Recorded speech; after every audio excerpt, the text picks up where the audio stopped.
Hello everybody, welcome back to my channel. My name's soujisakatattv, I'm a gender-fluid cat cybernetic VTuber, and today we're watching the epic rap battles of history, Theodore Roosevelt versus Winston Churchill. Now, before we start, I will be perfectly upfront with you guys, I have seen this battle. With that being said, it's been a while. Ever since I started doing reactions, I have not gone back to rewatch old ERB videos, because I didn't want to refresh myself on them. Kind of let them become new again is the idea. Excuse me, sorry about that. I apologize, I'm going to be coughing a little bit in and out of this video. I am not sick, but I am dealing with some allergies, and they're giving me just a little bit of a cough, so... with that being said, if you like my content, I stream on Twitch all the time. I'm a sim racer. I'm a VTuber, obviously. And I do all kinds of different stuff. Twitch.tv/soujisakatattv. Link is pretty much on every video that isn't an ERB video. Just open the description and link's right there. If you're watching this, you're already on my YouTube, so hit that like and subscribe button. And if you see this when it comes out or anytime near it, Tuesday, March the 4th, 2025, I am having my 3-year streaming anniversary celebration. I'm unveiling a new channel logo. I'm getting a channel logo for the first time. I've got a ton of new models, a ton of new overlays, and basically overhauling my Twitch channel, my Discord, everything, including new models. So, if you're interested in checking that out, come out and celebrate with me. I'd love to have you there. But, no more stalling. Theodore Roosevelt, if I can speak, Theodore Roosevelt, there it is. Winston Churchill, let's go. I remember this beat. I love this beat. Of course, that is Dan Bull, I think, right? It's Dan Bull they have for this one? Epic Lloyd. Dan Bull, yep, it's Dan Bull. I thought that was Dan Bull. Awesome. Lloyd does such a good Teddy Roosevelt. Like, that is just perfect. Bully, a challenge! I love competition! Now where would I mount the stuffed head of a Winston? Alright. The surface level bar. Bully, I believe, is it was an expression from back in the day. I'm not sure if it's of British origin or just old-timey origin in general. But it was just a way of expressing, you know, like, I'm trying to think of exactly what it meant.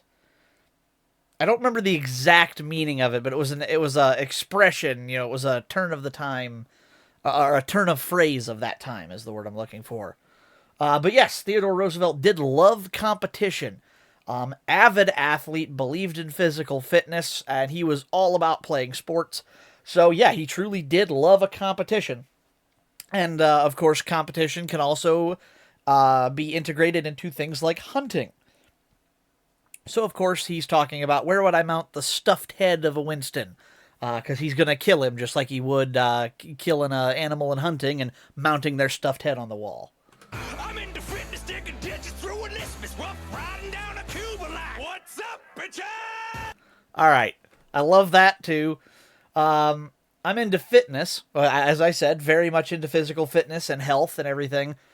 Teddy Roosevelt was something they covered quite a lot in history class at my school. And honestly, I kind of like Teddy, so he's one of the ones that stuck with me. But yeah, digging ditches through an isthmus. What the? Now that's when I'm going to have to go back. ISTHMUS. ISTHMUS. There's not a 5 in that. Narrow strip of land with sea on either side. Wait.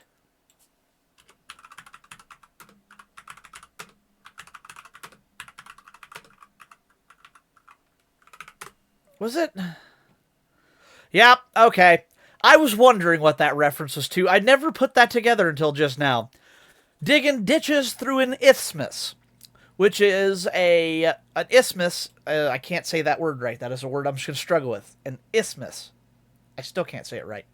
All right, I'm not going to say that word anymore, but digging ditches through that is a narrow strip of land with sea on either side. So he's talking about digging ditches through it. He's talking about the Panama Canal because he helped to found the Panama Canal. And then, of course, Teddy Roosevelt was a part of the Rough Riders, which was a military outfit. And I do believe he was involved in a Cuban conflict at one point. So, and then, oh, the What's Up Bitches.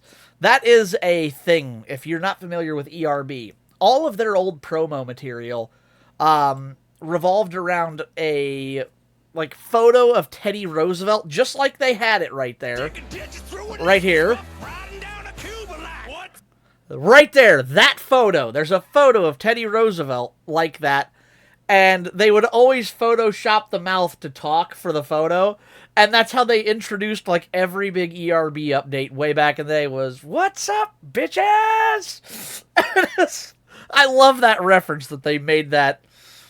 If you know the old content, you'll know what I'm talking about. If you don't know the old content, go back and look up some of, the ERB announcements from back in the day. Hilarious that they included that. I love it. What's up, bitches? I keep my rhymes pure like my food and drugs. I'm an American stock, and you're the British Alma-Phi-Min. All right, so I keep my rhymes pure. Of course, talking about his verbiage on the mic, but like his food and drugs, because Teddy Roosevelt was one of the, I believe he was the, what was it, the Food and Drug Administration was founded under Teddy Roosevelt. So he keeps his rhymes pure, just like he's trying to keep his food and not like illicit drugs, but like pharmaceutical drugs. He founded the Food and Drug Administration, which monitors those items and tries to keep them pure and safe for consumption. That way people can't go grinding up terrible things as filler and sticking them in to your food and stuff. So very important people, and he helped found them. But I love that. I'm an American stud. Of course, that is very much Teddy Roosevelt's persona as, Mr. Manly Man. And you're the British Elmer Fudd, which was I think Elmer Fudd was Looney Tunes, wasn't he? I don't think he was Merry Melodies. I'm pretty sure Elmer Fudd was Looney Tunes. But either way, basically a bit of an incompetent, old, bumbling character who is always, So I love that that's a good reference. It's a good joke against him. I like it so far. I'm pure like my food and drugs. I'm an American stock, and you're the British Alma-Phi-Min. For Christ's sake, look at that mug. At least grow a spruce mustache and cover part of it up. And let's face it. All right. I love the reference here. But as he says, for Christ's sake, look at that mug. A mug talking about his face. That's actually why they call it a mug shot when you get arrested.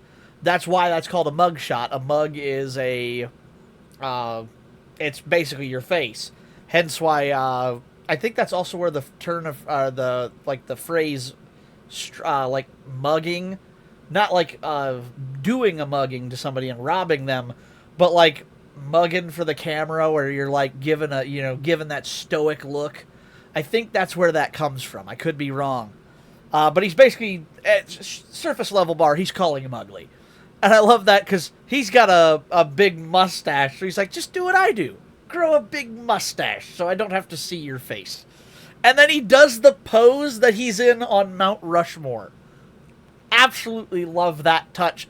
Where Teddy's leaned up against his own face here. That's what his face looks like on Mount Rushmore. I love that that's the pose they had him do. At least grow a spruce mustache and cover part of it up. And let's face it, you're not all that great. You tossed away lives in Gallipoli like they were scraps off your plate. Your whole miserable country is the size of one state. I can see my way through running that without donning my pants. All right. I again, more bars here from Teddy. What was the one? Gallipoli. Gallipoli. Okay. Sorry, that's how I remember to spell things. Oops.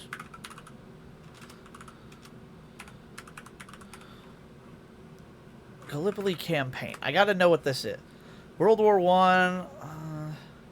Major amphibious operation. Churchill.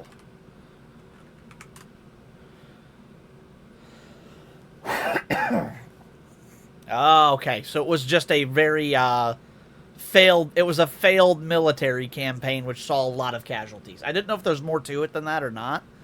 But yeah, Gallipoli was apparently a very bad battle that they did not do well in World War One. Churchill was demoted and resigned from the government. Wow. So that was really bad for him then. Yeah, that's a good diss then. I didn't realize it was that bad for him. And then, of course, the other one. Your whole miserable country is the size of one state. Pince-nez. P-I-N-C-N-E-Z. I'm guessing these are his glasses. Yeah, because I say he flicked the glass. Yep, Teddy Roosevelt's right there wearing them. Ha Oh, perfect. Yeah, it is that style of glass. I had a hunch because as soon as he says that, he flicks them off.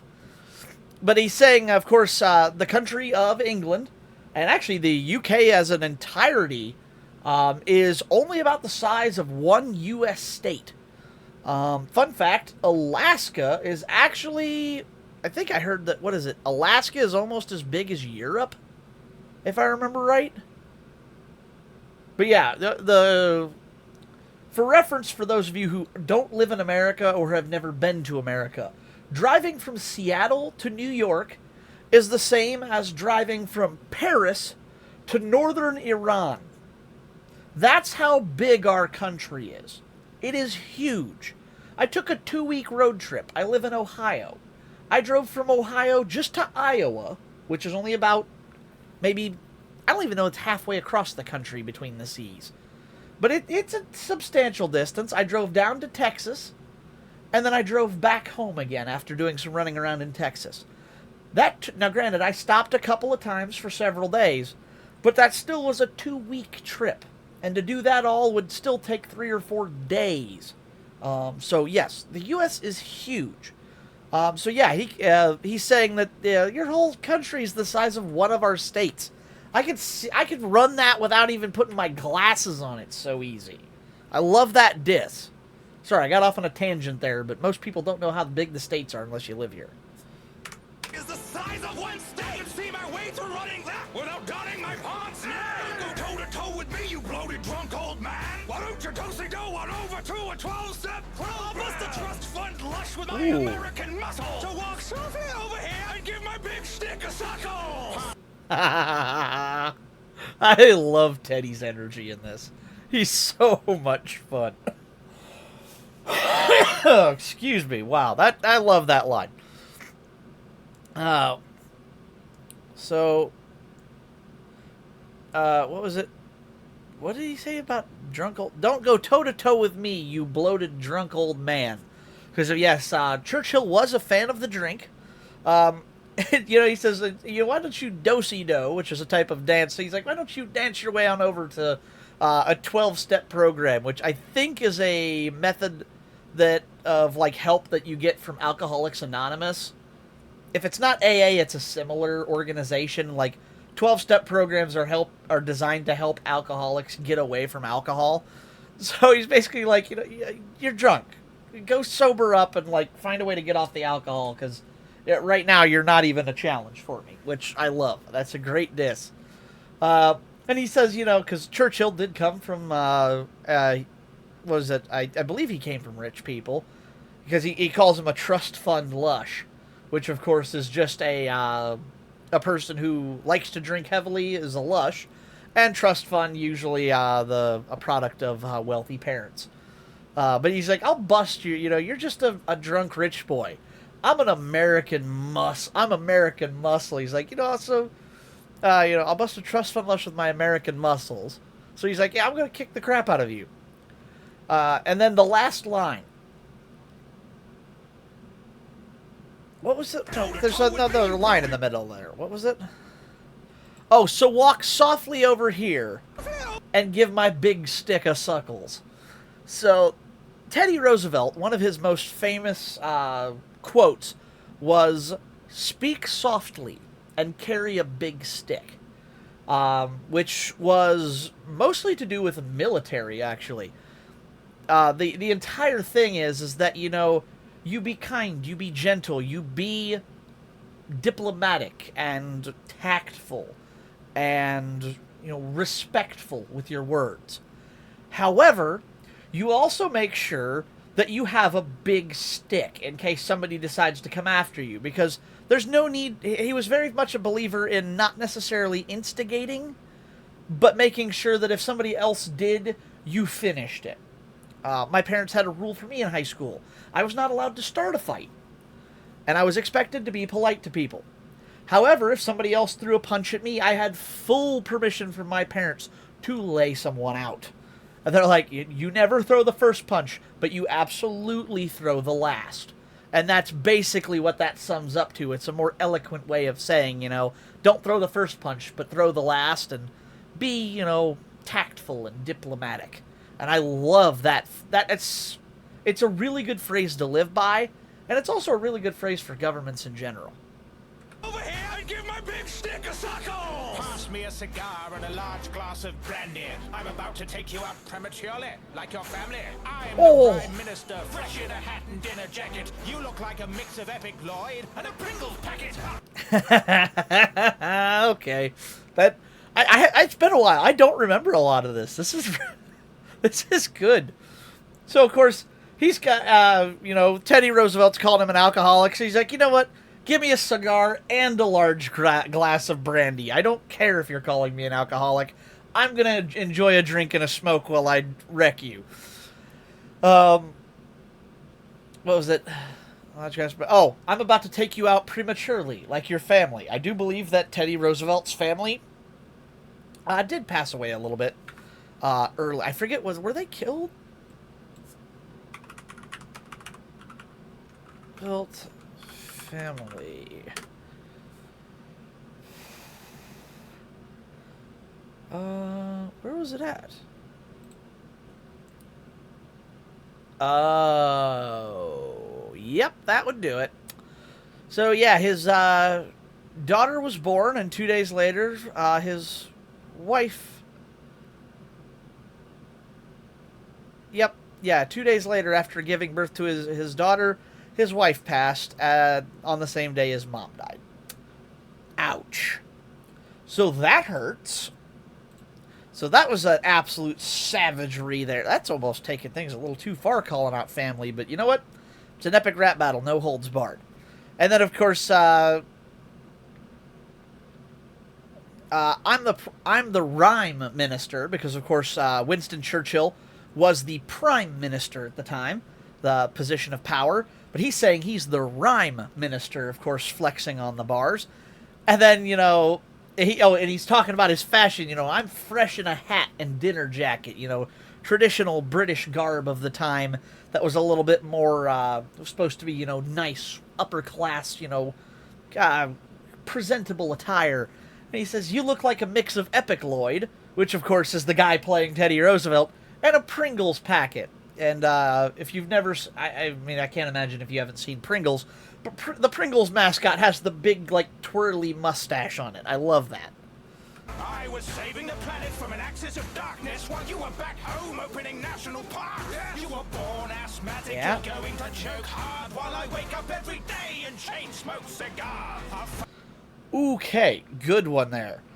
So, I was... what was it? I was saving the planet from an axis of darkness while you were back home opening national parks, which is very true. At the time, we were not. I don't believe we were. I think he's talking about World War II there, if I'm right. Is that World War I or II?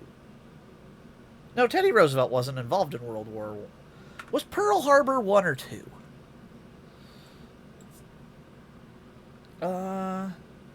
Yeah, he served 01 to 09, so it's gotta be World War I. So what he's talking about there, yeah, because there's no way he could have been in for World War II. So he's talking about World War I. And Pearl Harbor was... I thought that was World War II. 41. It is World War II. Okay, so I've got my wars mixed up. World Wars I wasn't as good at. But yeah, so Teddy Roosevelt was opening a lot of national parks at the time. He is responsible for a large amount of our parks actually being opened. He did a ton of those.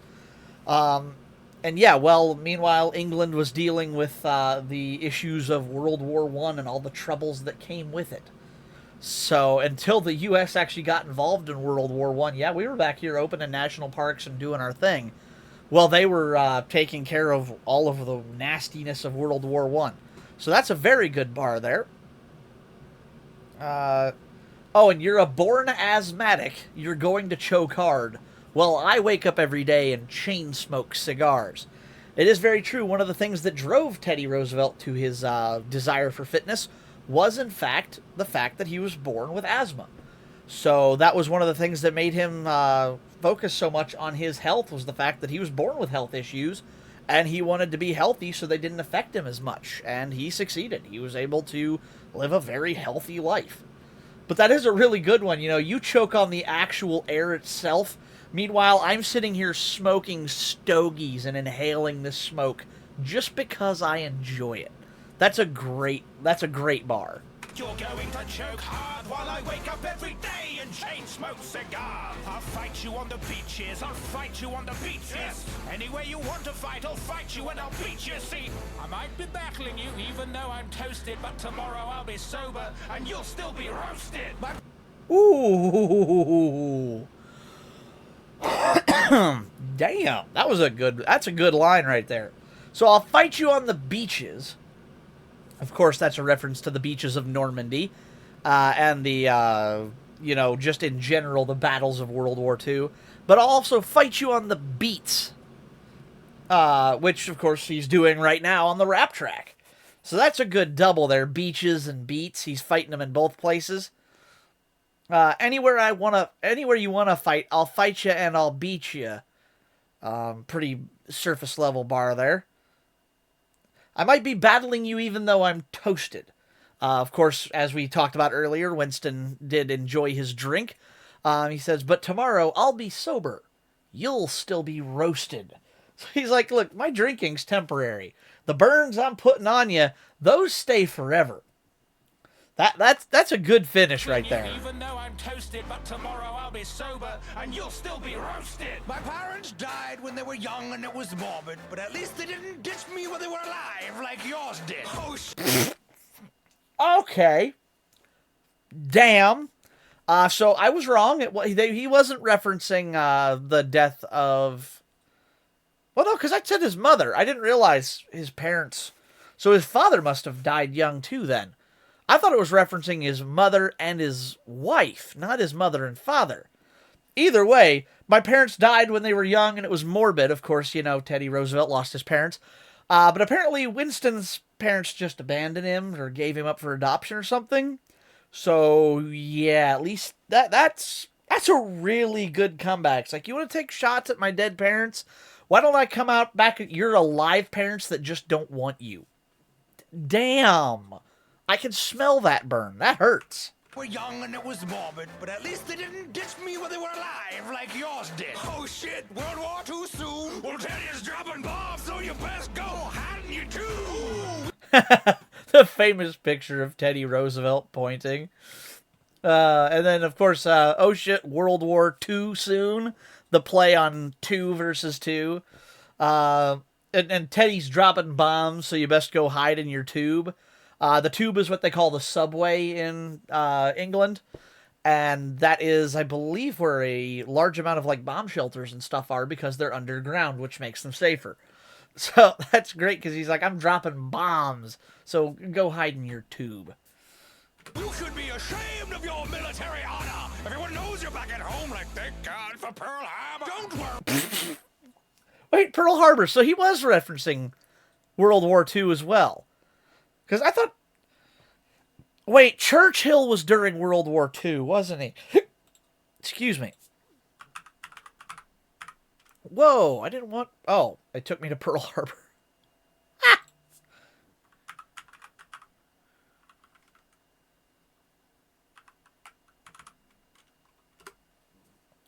Winston Churchill.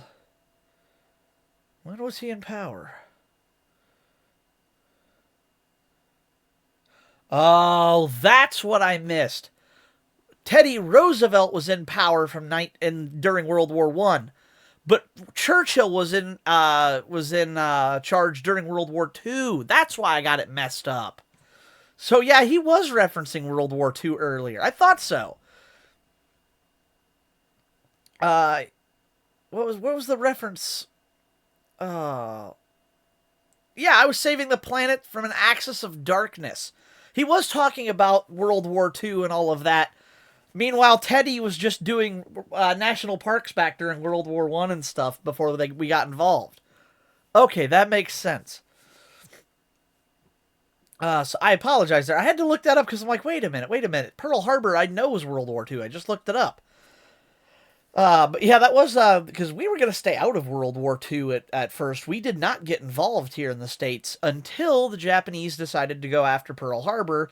And that was, of course, the point where we just nuked the crap out of them. Because there's no greater... again, that is a good reference, though, because that is exactly what happened. We spoke softly. We did not get involved, and we kept our nose out of other people's business. Until somebody attacked us, and then we used our big stick. So, that's a very good one. You should be ashamed. Yeah, so he's saying you should be ashamed of your military honor. Because everyone knows you're back at home, like, thank God for Pearl Harbor. Because, yeah, they were, it was not going all that well for the Allies during World War II at first, before the U.S. stepped in. They weren't getting completely decimated, but it was rough. Teddy's dropping bombs, so you best go, hadn't you too? Ooh, you should be ashamed of your military honor. Everyone knows you're back at home, like, thank God for Pearl Harbor. Don't worry, the U.S. will give you a pass. Just change your poster to keep calm and kiss my cousin's ass. Okay. Yeah, that's gotta hurt. So, of course, the sign was really keep calm and carry on. As London was bombed relentlessly during World War... I forget exactly what the battle was, but at one point London was just bombed like crazy during World War II. And that was the posters they kept putting up, was keep calm and carry on. And the idea was that people of London should not be deterred by the bombings and just to continue on as best as you possibly could. But of course, Teddy's saying, he's like, you guys are back there like, thank God the U.S. got involved because of Pearl Harbor. It's like, you need to change your sign to keep calm and kiss my cousin's ass. Because the cousin of the UK would be us, the U.S. So that's absolutely great. Give you a pass. Just change your poster to keep calm and kiss my cousin's ass. Steady there. I don't think it's very fair for a British bulldog to melee with a teddy bear. Okay, that's a good one. They did call Winston Churchill a bulldog. I forget exactly why they called him that. I don't remember the exact reasoning behind it, but I do know they referred to him as a bulldog. So yeah, he's like, I don't think it's very fair for a British bulldog, referencing himself, to melee with a teddy bear. So the reason teddy bears are called that, they are named after Theodore Roosevelt, Teddy Roosevelt. They are, I don't know the reason why they're named after Teddy Roosevelt. If you know the answers to any of these questions, drop them in the comments, please. But yes, they are named after Teddy Roosevelt. I just don't remember quite why. I'm not going to bother looking that up. You guys can tell me in the comments. You're no man. Oh, and of course, if a bulldog gets a hold of a teddy bear, the stuffing's coming out. So that's a good one. It's very fair for a British bulldog to melee with a teddy bear. You're no man, you're an overgrown Boy Scout. I should stuff you in a pram just so you can throw your toys out. They put... Okay, that's good. Prams are, of course, the British name for stroller here in the States. So, he's like, you're no man, you're an overgrown Boy Scout. Again, Teddy Roosevelt, very much into physical fitness, the outdoorsy wilderness type, which is very much reminiscent of things like the Boy Scouts. So he's like, you're just an overgrown Boy Scout, and since you're still a kid, I'm just going to put you back in a stroller. I don't understand the throw the toys out. I don't know if that's just a rhyme to make the stroller bar work, or if he's referencing something else there. If he does, I'm not 100% sure. Overgrown Boy Scout, I should stuff you in a pram just so you can throw your toys out. They put your fat head on a mountain to save face, but if Rushmore was a band, then you'd play bass. Look at... Okay, that's good again. So they put your fat head on a mountain to save face, which is actually a really good double entendre. They, of course, saving face as in saving your, basically trying to curb embarrassment. So they were trying to, I forget what was the purpose of Mount Rushmore being built. I think it had something to do with trying to, like, smooth relations with something. Why was Mount Rushmore built? To honor the founding, growth, and preservation of the United States, also celebrates the democratic values of the country. Okay. Well, maybe not. I thought that there was something. Maybe I'm looking too far into that. I thought that was a double there with save face, but that might just been a coincidence. Of course, if you carve somebody's actual, like, visage into a statue, you are saving their face by making it eternal as a monument, which I love that reference. And of course, calling him a fat head, meaning egotistical. So he's like, they're trying to save your egotistical, face by putting it on a mountain. But, if Mount Rushmore was a band, then you'd play bass. Of course, the bass player always gets the bad rap as the one who doesn't do very much in a band, which is not necessarily true by any means. He's the meat and potatoes, but he doesn't get the attention. Without the bass line, the song doesn't work. But at the same time, the bass line never really gets the appreciation it deserves. So I honestly don't know that that's as good. It's a good burn calling him, like, you're not even the most memorable president. But at the same time, it does kind of refute his own point a little bit. So I don't know. I like that bar. It's clever on the surface, but on the lower side of it, it loses a little. So who is... Okay, we've got George Washington on lead guitar, which makes sense. We've got Thomas Jefferson on the drums. We've got Teddy on the bass. And we've got Abe Lincoln, I think. Yeah, he must be on vocals because he has... Oh, yeah, he's got the mic right there. So, yeah, you've got Abe Lincoln, of course, famous. Thomas Jefferson and George Washington, all three big names. Teddy Roosevelt, again, big name, but not quite as big as these three. So, that's a good one. Whoa, I missed something. But if Rushmore was a band, then you play bass. Look at Roosevelt, the dude's about to lose about the church. Woo! Bullet to the chest won't stop you. My words will. Okay. Look at Roosevelt, the dude's about to lose the bout to Churchill. There's really not a whole lot of depth to those lyrics, but the delivery. Look at Roosevelt, the dude's about to lose the bout to Churchill. Like, that's such a good, like, marching tempo. I love that, like, sped up flow there. That's so good. But if a bullet to the chest won't stop you, my words will. So he's saying his words are stronger than a bullet, which is true that at one point, I believe Teddy Roosevelt was giving a speech and was shot and proceeded to leave the bullet in and finish this. Was it? I think it was him that was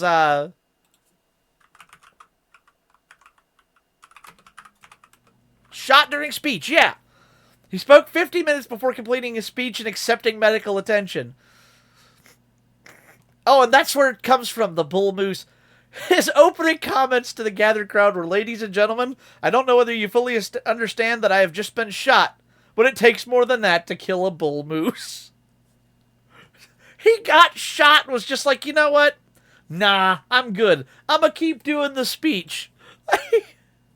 That's really not a good bar for Roosevelt, or for Winston, because, I mean, yeah, that's a brag on him that he was that tough. It's probably stupid of him to not get medical attention first, but, like, I mean, how do you argue with a man that gets shot and is just like, meh, I'm fine, it's no big deal, I just got shot, that's all.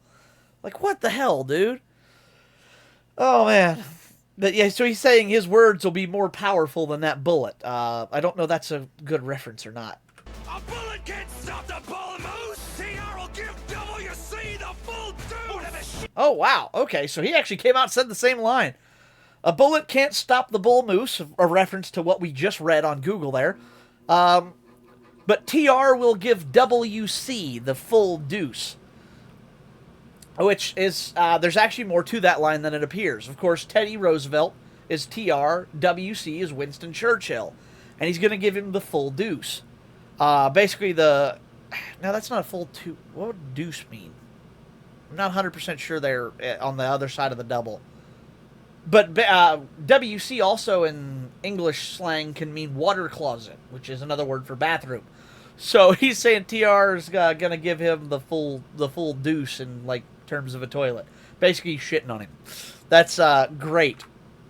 Can't stop the bull moose. TR will give WC the full deuce. Whatever shit you throw at me, I'll just return to sender. I'll battle to the end, and I will never surrender.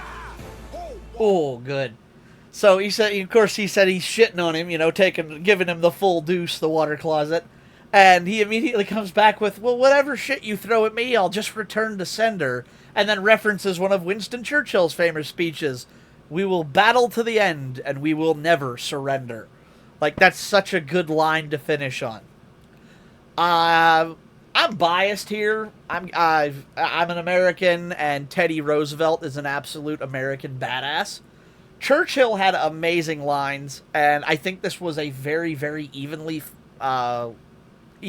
like matched up battle. But just because of Dan Bull did great with impersonating Churchill, but Roosevelt had the swagger. He had more funny lines than Churchill, and he also had a little bit more of that attitude and swagger, kiss my cousin's ass with the giant cheesy grin. I'm giving this one to Churchill. If you disagree, you can let me know down in the comments why you're not American and where you're from. In all seriousness, let me know who you think won in the comments. Until next time, my name's Soji, and I'm out. Thanks for watching this with me. Reminder, March 4th, my anniversary celebration. Please come and join me. I'm excited to be revealing all this stuff. It's been a month or so of work in progress. I'm actually getting ready to work on more of it right after I finish recording. So I hope you guys will show up. I stream 3 or 4 nights a week at least on Twitch usually. Twitch.tv/soujisakata. And you can find me on X at soujisakatattv and on BlueSky at bluesky.social whatever. Look me up. It's soujisakata on BlueSky. I'm the only one. So, thank you so much for watching. My name's Soji, and I'm out. Catch you on the next one. Later.